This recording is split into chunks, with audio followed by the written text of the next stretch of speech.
Ouais, bien c'est là où on dort quand on a un peu d'argent et qu'on ne voyage pas trop. Par contre, quand on voyage en classe économique, c'est un petit peu différent. Eh oui.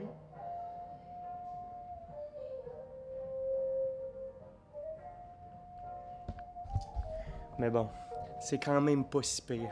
Après avoir fait le transsibérien, je pense pas pire. Un petit peu collé, pas trop d'intimité, mais bon.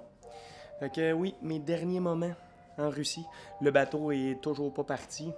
Il reste 1 heure, je suis un petit peu en avance, fait que je vais aller sur le pont, mais il pleut, c'est pas terrible, là.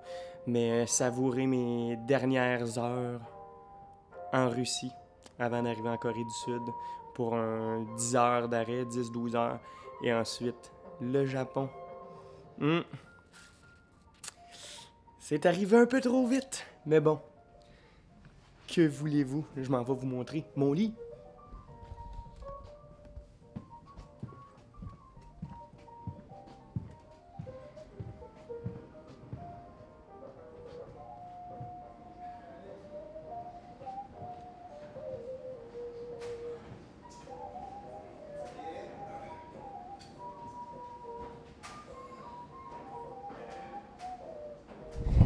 Hey, sérieusement, c'est un méchant gros bateau, je suis surpris. C'est la première fois que j'embarque sur un bateau de croisière. Je n'avais déjà pris un pour me rendre en Corse, mais ça fait longtemps, fait que je m'en souviens plus.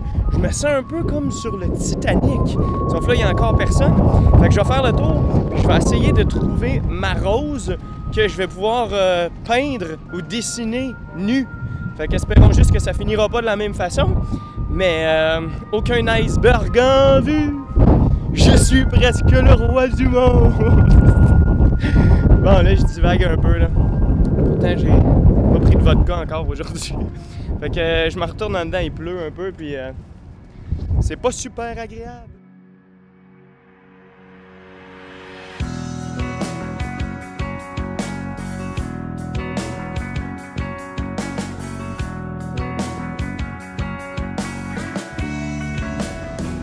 C'est bol qui fait frette. Ça n'a pas de bon sens. Ça va être tout un voyage en mer. Baigné par la mer du Japon, Vladivostok est le port le plus important de la Russie sur la côte Pacifique. Sa situation géographique lui imposant certaines caractéristiques, Vladivostok se réveille 8 heures en avance sur sa capitale, Moscou, fait qu'on ne retrouve qu'en Russie. Point intéressant pour nous, les Canadiens, Vladivostok partage la même latitude que Toronto. Yeah, man! Hey, moi qui croyais, ayant quitté la Russie, que je ne serais plus jamais forcé à boire quoi que ce soit, je me suis, bon, malheureusement ou heureusement trompé. Je viens de rencontrer un groupe de Coréens de 62-65 ans qui parlent anglais. Quand même pas si pire, c'est très agréable. Puis tout le monde vient me parler sur le bateau à cause de ma barbe. Ils veulent toucher ma barbe, ce qui est vraiment désagréable, je dirais. Tu veux pas te faire toucher la barbe. C'est... Le monde vient de me voir et dit « Ah, oh, handsome, wonderful, beautiful. » Je suis comme non, je penserais pas.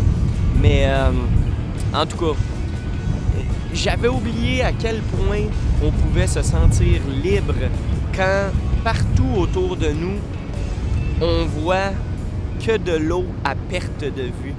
Aucune terre, aucune île, rien d'autre que l'océan Pacifique. C'est complètement débile. J'ai juste hâte de revenir un peu plus tard. Là, il est 7 heures. Fait que je vais revenir un peu plus tard pour le coucher de soleil. Mais je vous montre la vue d'où je suis. C'est n'importe quoi.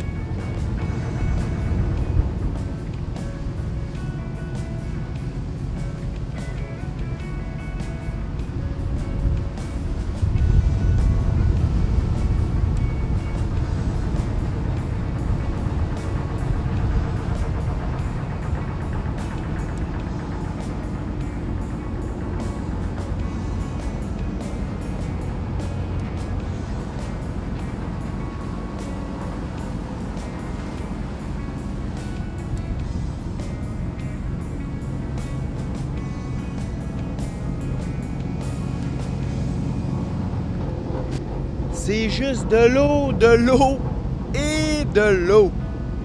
Puis la température s'est réchauffée, il n'y a plus trop de nuages. On est bien, un petit vent désagréable, mais bon. Fait partie de la game. Yeah! M'aller souper, là, il me reste des moches potatoes. Truc de mix chimique que tu mets de l'eau dedans puis ça fait des patates. Paraît que c'est santé.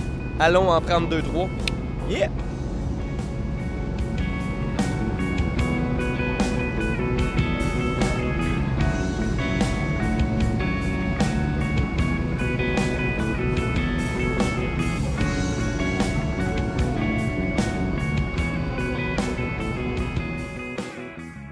Mes recherches sur la ville de Vladivostok m'ont permis de découvrir certaines informations intéressantes sur l'histoire même de mon propre pays. J'ai ainsi appris qu'en 1918, un corps expéditionnaire de 4200 Canadiens a été envoyé en renfort à l'armée blanche dans la guerre contre le bolchevisme, les leaders de la révolution russe. Ces troupes étaient basées à Vladivostok et participèrent à quelques maigres combats avant de se retirer et de revenir au pays.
Nouveau pays pour Mr. J. Oui, je suis en Corée du Sud, à Donghae. C'est ici que je dois attendre pendant... ça fait déjà 2 heures, il me reste 3 heures à attendre. J'ai essayé d'aller visiter une grotte, mais je l'ai jamais trouvée. Puis il pleut, là, c'est vraiment l'enfer, la température. Fait que j'ai marché pendant 45 minutes dans la ville, c'est quand même cool. Ça me rappelle l'Asie, là. C'est pas mal ici que je suis, avec les petits restaurants, les gens qui mangent par terre dans les restos. Je suis excité, j'ai bien hâte d'arriver au Japon.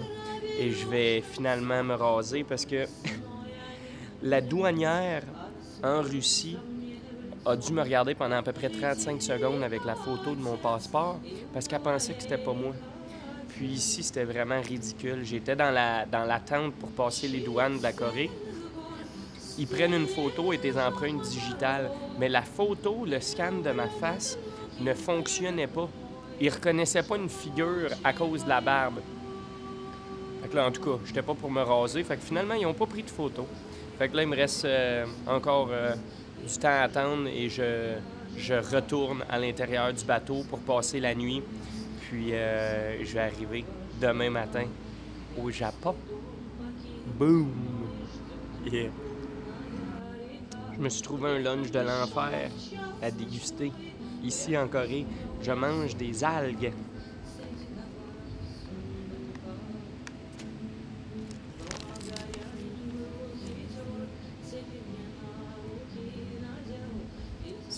C'est pas pire. Salé à point, avec des graines de sésame. Je commence à être tanné parce que c'est mon dîner, mais c'est bon.